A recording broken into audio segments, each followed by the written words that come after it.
السلام علیکم ورحمۃ اللہ وبرکاتہ۔ امید ہے کہ آپ لوگ خیر و عافیت سے ہوں گے۔ حضرت عبداللہ بن عمرو بن عاص رضی اللہ عنہما سے روایت ہے کہ نبی کریم صلی اللہ علیہ وسلم نے ارشاد فرمایا، آدمی کا اپنے ماں باپ کو گالی دینا کبیرہ گناہوں میں سے ہے۔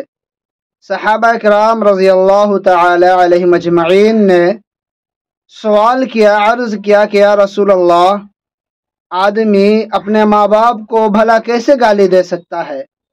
اللہ کے رسول صلی اللہ علیہ وسلم نے ارشاد فرمایا، وہ اس طرح کہ آدمی دوسرے کے ماں باپ کو گالی دے گا اور وہ شخص اس کے جواب میں اس کی ماں باپ کو گالی دے گا، تو گویا اس طرح سے اس نے دوسرے کے ماں باپ کو گالی دے کر خود ہی اپنے ماں باپ کو گالی دلوائی۔